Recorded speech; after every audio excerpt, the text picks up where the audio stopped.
I'm Paola Peacock Friedrich. I'm an affiliate with AchieveMission. And I'm joined here today with two of my colleagues, co-founders of TandemEd, Dr. Brian C.B. Barnes and Dr. Dorian Burton. When we think about collective impact, we think about a concept that articulates a structured way to collaborate and to have social impact. We also, in particular, we think about stakeholders who have not collaborated together before, or who perhaps needed some kind of infrastructure in order to have the social impact that they collectively would contribute. We may also think about a particular example where this has upheld its value, and another example where the momentum may have fizzled out and we've lost sort of the ultimate outcome that we hope to achieve. So in our session today, our goal is to really think about an evolution of collective impact and go beyond community engagement. So what we will discuss today with you is collective impact, where we specifically name a justice-minded approach that has community as an actor and the primary protagonist in the initiative. We invite you to think and reflect on your practice and what it might entail, what it might require to shift in our work in order for this justice-minded approach to come to fruition. And to kick us off, I just want to start off with a question to Brian. And just take us, Brian, into what exactly do we mean when we talk about a justice-minded approach to collective impact? Thanks, Paola. Well, I think to get to that question, just want to give a sort of both a personal and a professional background that sort of brings us to the way Dorian and I think about this work.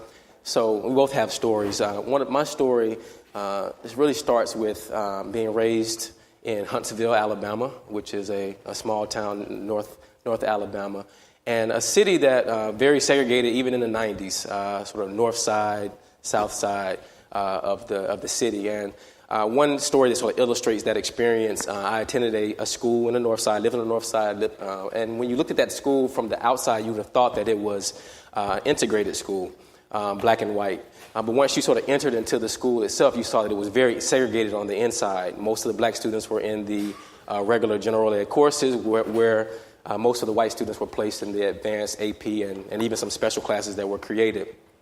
The first couple of years of high school, I was primarily in the regular general ed classes, but by the 11th, 12th grade years, sort of transitioned over, and really saw the difference in quality and expectations that existed in that school. And one story that stands out, I had just completed a speech in the AP English class, and I was at the front of the class, and when I left the podium, the teacher, older white female, pulled me aside and said, "Hey, I want to talk to you after class." I said, "Okay, that's fine. Talk to you then." And then she pulled me aside and said, "Brian, we need to work on you learning how to get the black out of your voice." And it was one of those moments where what does this mean? What are you saying about me? What are you saying about my family? And another instance came up. I was in pre-engineering magnet, and my whole background was science and math. And I remember one day saying, "Hey, I think MIT is a place I would like to be." And I remember the teacher, an older white gentleman there at the school, said, "I don't know. That school might not be for you. It's more like a school that would be for Jeremy," which was another white male in the class. So all of these things were coming, and it's not just in the school space. But at the same time, there was another thing that was happening, which is this community, this black community, I would say, in the city, was giving me a whole nother narrative about who I was and what my purpose is. So you think about Alabama A&M University, which is a local historically black college in the space. I was going to summer programs where they were saying, "Hey, this is who you are. You're powerful. You're strong. You're intelligent. You have purpose." My church, Union Hill Primitive Baptist Church, pastors and congregants, coaches, family. You think about all the people that were surrounding and saying, "Hey, here's your purpose, here's who you are." And it was because of that, it was able to sort of surround me and give me the strength to continue to work. Fast forward into the professional side of things, sort of had this in my background, in my mind, but then went into the work in education. And in Boston Public Schools primarily. I was a middle school math teacher. I was a school leader. I was a district administrator, and also worked on the periphery in sort of faith-based settings, program directing. And, I kind of came into this work thinking that I was going to be able to help these communities to be able to change via those roles in the institution. So I can be the best teacher in this school, the best principal, I can be all these things, and this institution is going to help change the environment, and this is going to be the center of change. And over time, really began to see, I'm seeing individual instances of success, and even being applauded for the work that I'm doing in these different roles. But when I step outside into my neighborhood and in my community, I don't see change. I still see the violence. I still see the drug dealing. I still see even some of my former middle school girls now. I see them in prostitution. I see all these things, and I'm saying there must be something wrong with how I and we as a whole are approaching this work. If there's all of these schools, all of these nonprofits, all of this money flowing, all of this activity, but there's no change, what is the issue? And so that was swirling through my mind. I was reading a lot of background on activists and educators and historians and grappling with this question. And then this is right around the time I went to Harvard for doctoral work in education leadership. That's where I met Dorian here. And ironically, Dorian had come to some of the same conclusions that, through the work that he had done. He had been at the Harlem Children's Zone. He had led work with Stanford Children, Education Pioneers, and we got there and we said, hey, this framework that we're operating out of in the education space, even the nonprofit philanthropic space, we feel like it's out of whack, out of order. And so this illustration here is what we sort of said. So here's the current state of affairs. You have most of the institutions within these urban and African-American neighborhoods, the institutions, the public institutions, the schools, the others, that are predominantly governed, staffed, and led by people who do not reflect the demographics of the youth, families, and residents that they serve. Yet they are looked upon to be the primary leaders of change in a number of different areas: education, safety, recreation, social emotional support. We're looking at those institutions to be that way. And so, and then we look to them to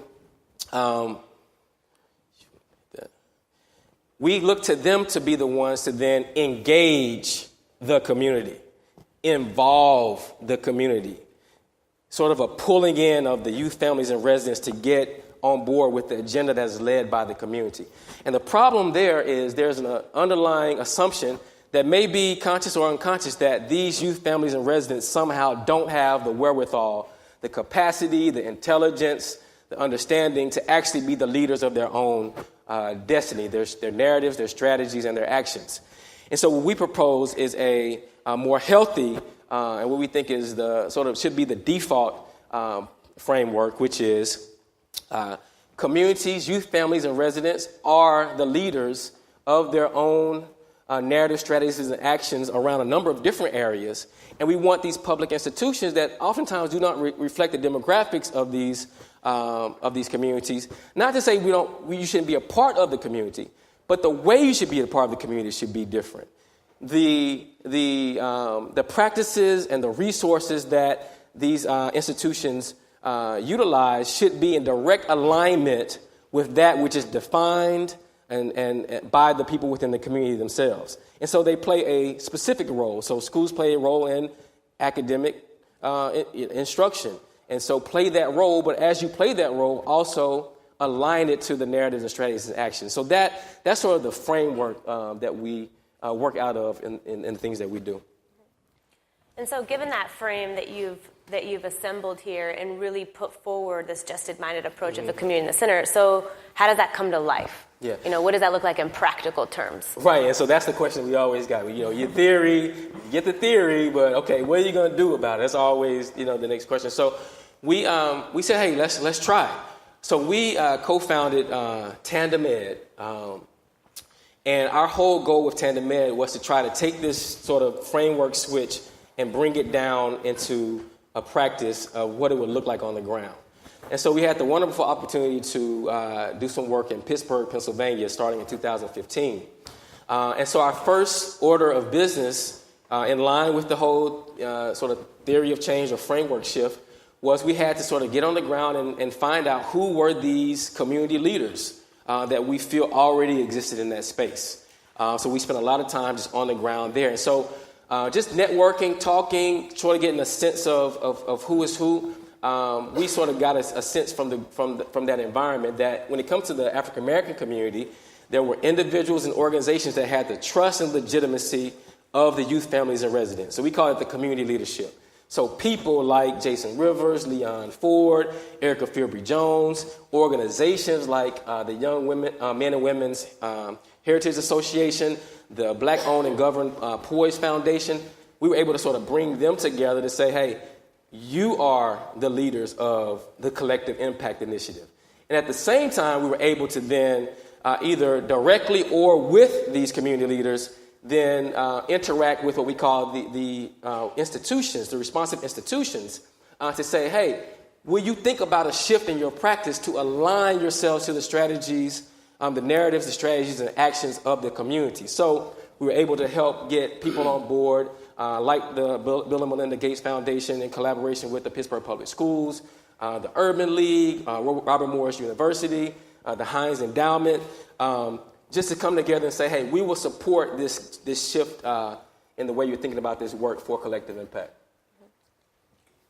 So thinking from a leadership perspective and, even just the nuance of what is our Latino community, how do you identify legitimate leaders, specifically in a location that you may or may not be from? So how do you identify that kind of legitimacy on the ground?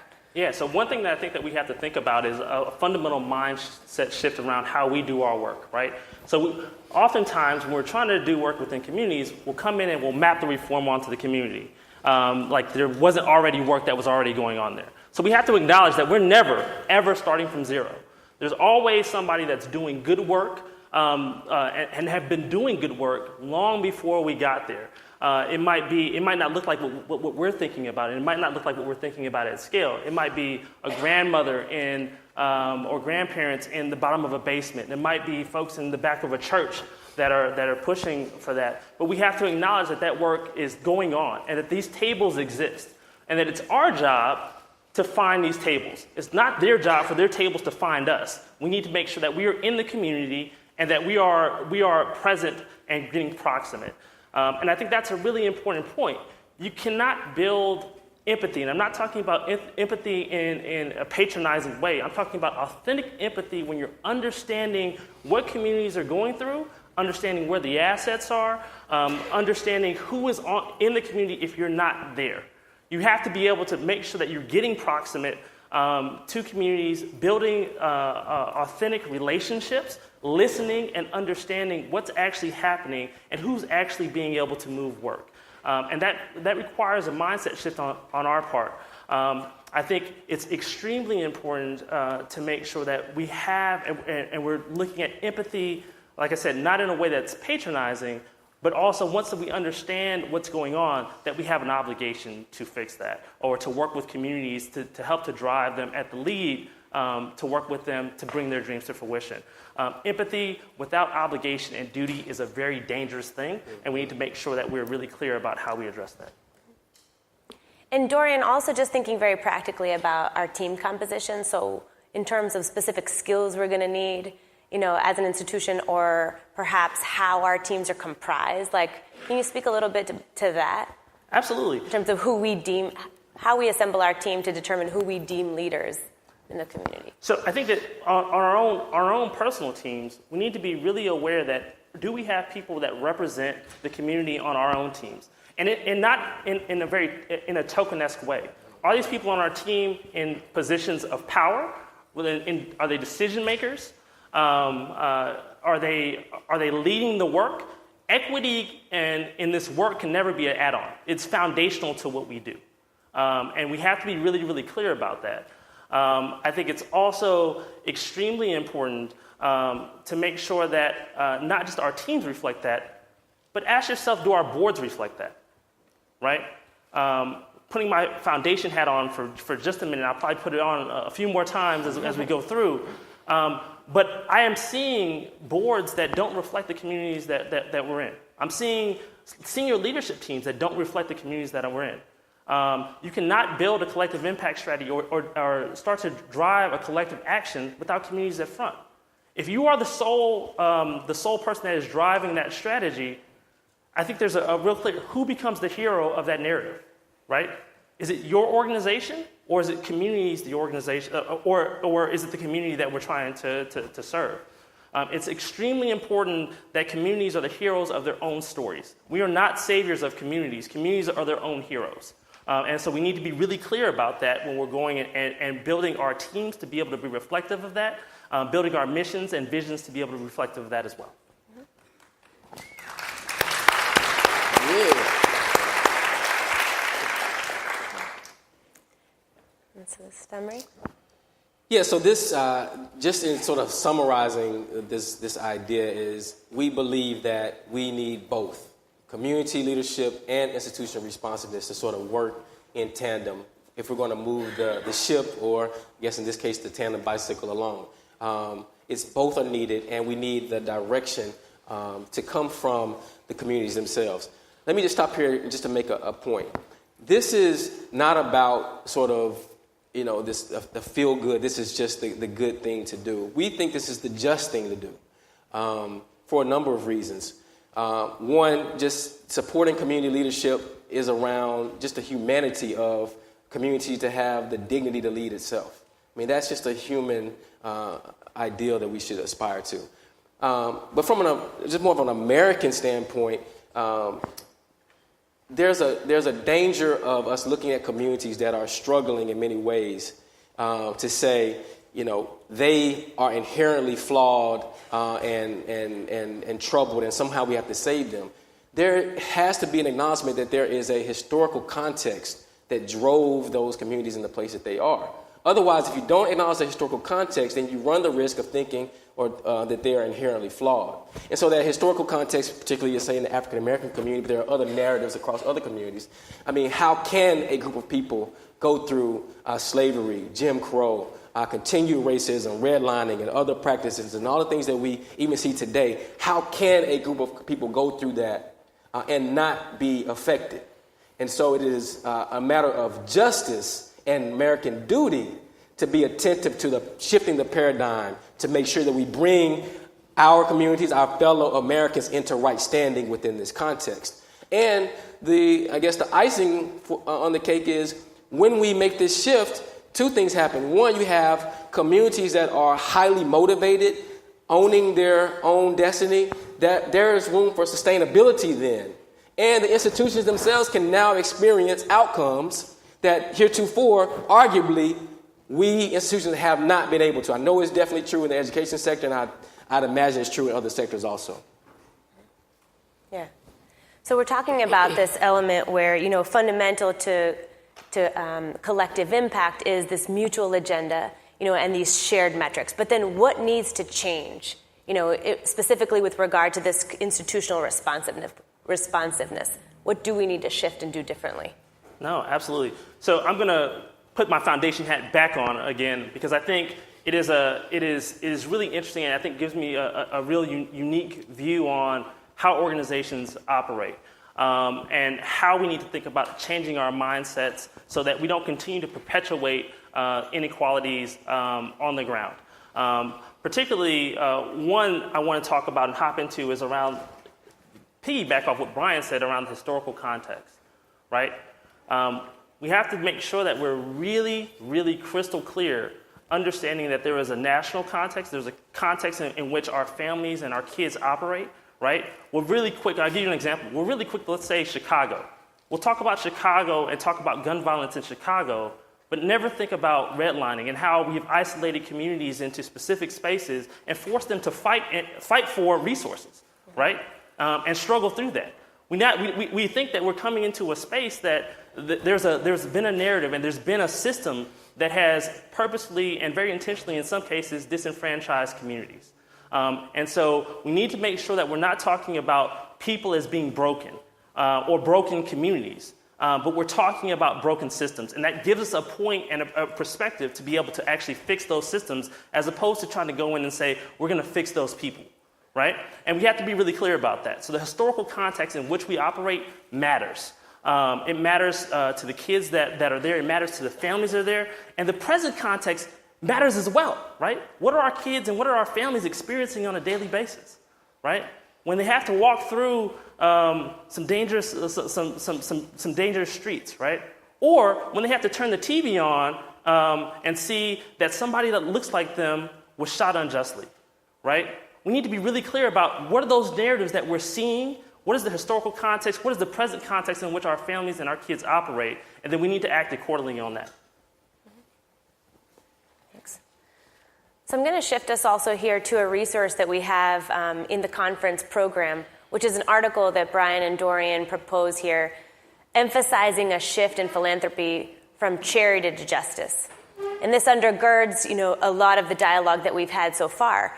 But I also want to highlight that there are 7 key questions that we propose. 7 questions to utilize to self-reflect our own practice, our leadership, and our organizational structures. And we've touched on the first one.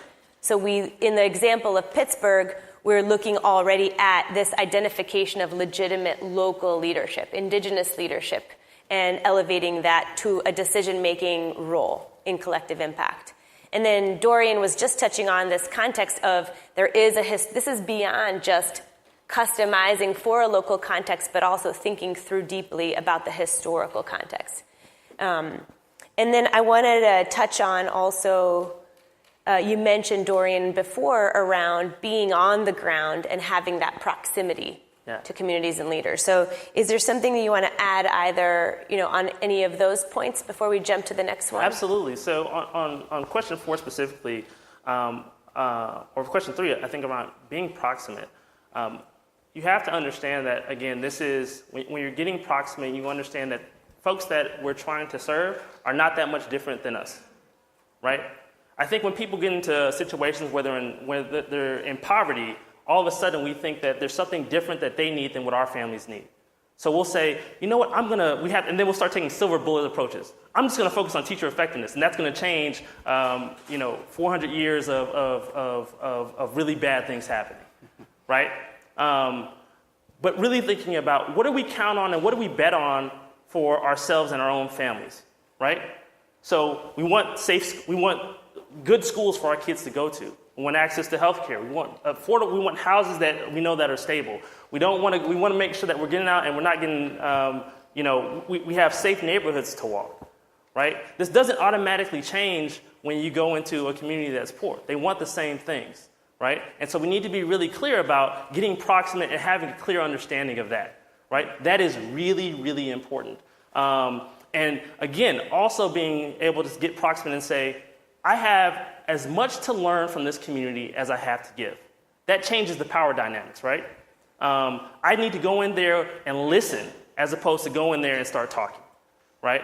That is really, really important for you to get on the ground and get proximate to your partners. And I think the 4, right? Question 4, do you see your partners as equals, right?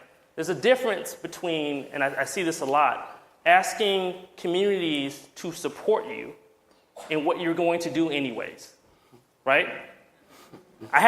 We know about this, right? I had a focus group meeting, right? And the community said that they wanted, because we're going to do it anyways, right? That is community engagement as an insurance policy, right? I don't want an angry mom to get up and get pissed off at me at a town hall meeting, so I'm going to do kind of this faux community engagement. Or I'm going to ask them to support, again, what I was already going to do. Trusting somebody as a partner gives a very different level of respect and responsibility in the actions, right? I want partners in work. I don't necessarily want supporters. I want folks that, and partners that are leading the work. I think that's extremely important. That's a really clear distinction, and that's one of the things to talk about. And I think just to double click on this point, it appears in your strategy. So the articulation of your strategy, that's where that common agenda is. It actually comes into a granular space. Absolutely. Okay. So as we go into kind of these last 3 questions, The first one we talked a little bit about, but what is this number 5? So what are the skills? What is the approach? How do you build that team that you need in order to really execute and build off of a foundation of a justice-minded approach? Yeah, I mean, I think one of the things that you really have to be clear about is doing some soul searching, both personally, internally, right? Where do you sit on these issues? Because they will affect your leadership. Then going to your organization and thinking about where does your organization sit on it? Where is our mission, right? Where are we putting our resources? I talked a little bit about kind of equity as an add-on. One of the things that I clearly see in my work when we're funding organizations, we'll get into the boardroom and we'll have a good meeting. We really care about equity, and D&I work, we're really focused on that. And then I'll ask, okay, well, who's your team, right? This could be a, $5 million organization. They'll have one person of color that focuses on equity in the back office. And this is what We've been there. This is kind of where they push. People put resources towards things that are important to them.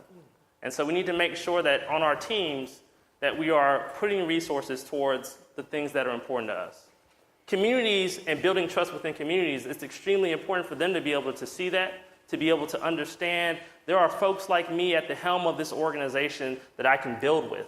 And not in a token way, but that are making decisions alongside me, that understand the perspective that I'm coming with, and are willing to really think about how they uplift my voice in the work, right? The other thing is we need to really be clear about our mission. Empowerment is not ours to give, right? Going back to the thing is, who's the hero in this story, right? Is it you, or is it the community that you're serving? And being really clear that this is foundation. We're talking about race. We're talking about justice. These things are core to our work. It should be from everywhere, from the CEO to the admins, they should know and understand that this is our work, right? It is not an add-on to our work. It is core to it. It's foundational to what we do. And you need to have a team and a board that reflects that, right? And having communities at the front of that, right? It goes, again, to being proximate. We can go into, I was in Miami 2 weeks ago, before the unfortunate hurricane. But going into the community, I was in Liberty City. And I said, I want to go out and I want to walk outside. I want to meet folks, and this is what we tend to do. They looked at me and said, whoa, what do you mean you want to walk outside? In Liberty City, right? If you're scared to go and be with the folks that you are charged with serving and which your organizations are charged with serving, you need to do a real gut check on if you should be in this work. All right? And be really clear, is this the space that I should be in if I'm scared to be amongst the people that I'm charged with working with? Or if I don't respect them enough to respect their opinion and have them at the front of this work.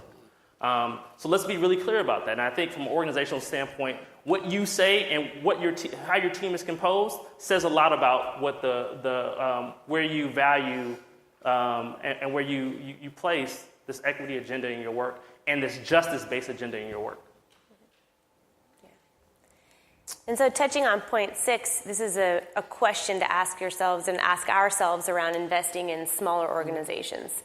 There's an example in Detroit, the Detroit Hispanic Development Corporation, founded by a community member, Angela Reyes, in the community. And so these smaller organizations struggle to find the resources, as we know, to scale.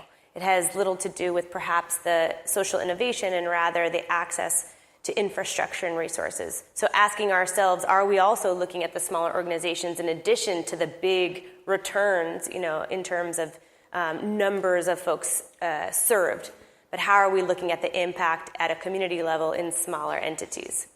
And the final one, the question that Brian and Dorian propose in the article here, is also to think about our contribution systemically. So if we are investing in quality programs, but we are not investing also in the policy and the ecosystem that allows for those programs to thrive, we're not contributing at a systems level. And so really holding ourselves accountable both to the service delivery level and to the infrastructure and redesign of that very system within which we will operate. And I'll speak to that too as well. Programs are great, right? But if we can't turn programs into effective policy and legislation, are we actually changing a system, right? If we're looking at saying, okay, I want to get funding for the same program 5, 10, 15, 20 years out, have we changed the system that our families and our kids operate in? And so we really need to be very thoughtful about how do you take effective programs and turn them into effective policies that reinforce what we're trying to do and what the community has said we need to do on the ground. Yeah. So we've covered here some heartfelt and very difficult work, right? And necessary work. And so the next obvious question for me is, so what are the barriers? What are the hurdles, and how do we begin to anticipate those types of barriers as we move forward? Yeah, I think this sort of framework shift is something that Dorian and I have been thinking about for, I guess, years now. Yeah. So it feels really it feels really clear cut in our mind of how to shift sort of institutions from being at the center to communities being at the center. But we also acknowledge how long and difficult the road was for us to be able to see that. And so I think that one of the big challenges is for people just to be able to even comprehend making that framework shift. In the education sector, which I know the best, you go through teacher preparation, teacher training programs. You are indoctrinated with the idea that you come in and be the hero in the community.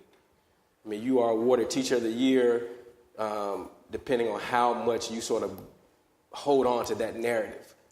And it's honorable that people would decide to go in and sacrifice so much to help in the communities. But at the same time, some of those narratives can also be very detrimental if we're talking about a framework shift that says the people themselves can be the heroes of their own community.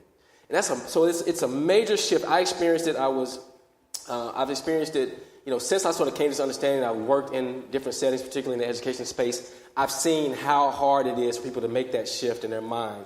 And it almost sounds like a foreign language when speaking it. But I had to remind myself, when people weren't sort of getting it so quickly, not whether they agree or not, but just do you understand what I'm proposing, that I had to say, hey, how long did it take you to come to this conclusion after actually being on the ground and doing the work yourself? I think the piggyback off what Brian's saying around the mindset shift, it also happens in the language that we use, right? If we continually use deficit-based language and narratives around the communities that we serve, we're only going to get results off that are better off than, as opposed to what real achievement and excellence looks like, right? If you consistently talk about our kids, and talk about our kids in front of our kids like they're broken, talk about our communities like they're broken, we can only expect the bar gets set very low, as opposed to the greatness that's already in these communities and the opportunities that these kids and families have to thrive if provided the right resources. And so our language has to shift, along with our mindset has to shift. We can't go on talking about communities being broken. We can't, everything that this low-income kid comes from this poor background who is disenfranchised. Even on the news, right? When we do a story and we profile one of the kids, we talk about he comes from this project and his mother was addicted to crack. That's how we start the story off, as opposed to, this is an honor student who is doing amazing work. And we usually do that around kids of color. And so we need to be really careful about the mindset shift in our language and how we go to work. And that's something we all can change now, right? We can talk about our work differently. We can talk about our communities differently. And so let's make sure that we're really kind of pushing it and changing that language.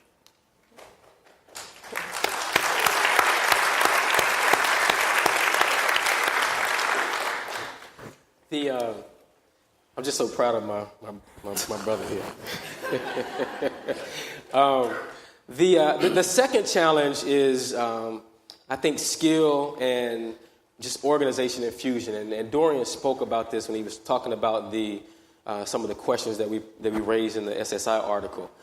but I'll just sort of graze it, which is we can't sort of isolate this work into one token position with our organization or some community engagement department that sits on the side. This has to be the primary strategy that cuts across the entire organization. The finance department, the strategy team, operations, every group needs to be thinking about what are the implications of the way I do my work as it relates to how it either reinforces a deficit narrative of the community that we work in, or it works to build asset-based narrative. And that cuts across the entire organization. So that's one of the areas that I think organizations can easily trip up on if they're not careful. Yeah, and who are the partners that we're choosing, right?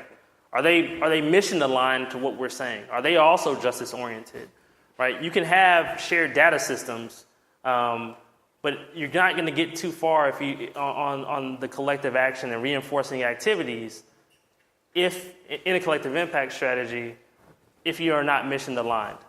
And if that mission is not aligned and driven by the community as well.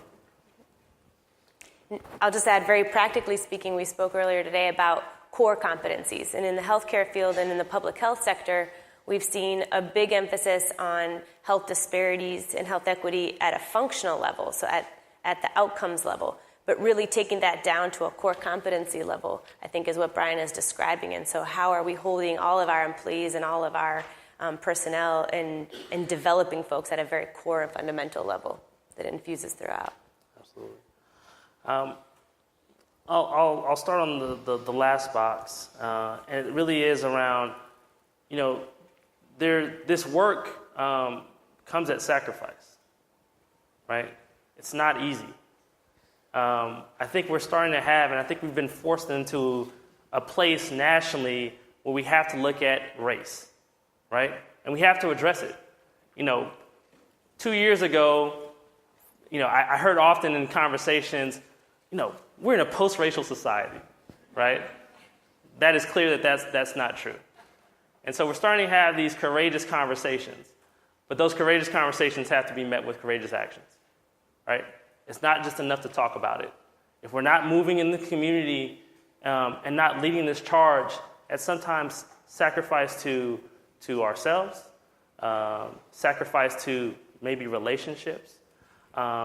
We have an obligation. It is our duty to be justice-oriented, right? It is our duty to drive this change, despite the pressures or the sacrifices that come. We were on a conversation leading a workshop not too long ago, and the woman said, I might lose. She was a leader executive director at an organization. She said, I might lose funding because, if I take this approach, because a few generations back, one of her board members' family is responsible for creating some of this inequality. We have to have those conversations too. It's not enough if we're not honoring our relationships with communities and really putting ourselves out there, because they put themselves out there every single day to try to do better for their families, to try to do better for their kids, and try to do better for their communities. And so we need to make sure that we're putting ourselves out there in the same way, and really moving from just kind of courageous conversations like we're having now to making sure that we're pushing courageous actions. Yeah, I feel like you hit all the right points about the sacrifice and the risk taking. We talked about time, reputation, resources, but I would imagine that most people in this room came into the work not just about the money or position, but came into the work because they wanted to make a change and a difference. And so if that is the true outcome that we're seeking, and we are really committed to that work, then the next question is, are we willing to make the sacrifices and take the risks that will actually get the outcomes that we want? Otherwise, my fear is that we'll continue to have so many programs and nonprofits and organizations and initiatives and collective impact this and that and the other and so many so much activity, but still see the exact same outcome. So at what point is there going to be a group of people, a group of organizations that are going to say, hey, let's band together, let's take some risks together, let's try to operate out of a different frame and see if we can get a different outcome within our communities. And again, as I said earlier, I think the sort of nugget or the gold nugget that's waiting at the end of the road is that I think we can all be successful together. I think that people within the communities can begin to actually see greater outcomes in a number of different areas. And the organizations that are, poised to help in health and education and jobs and all those areas can finally say we're successful. I think it's hard to say we're successful in many of our urban settings when we look and see what's going on. And so I think that it's the question of the heart, and it's only a question that each of us can answer. So I think that's where we sort of land as we continue to do the work alongside you.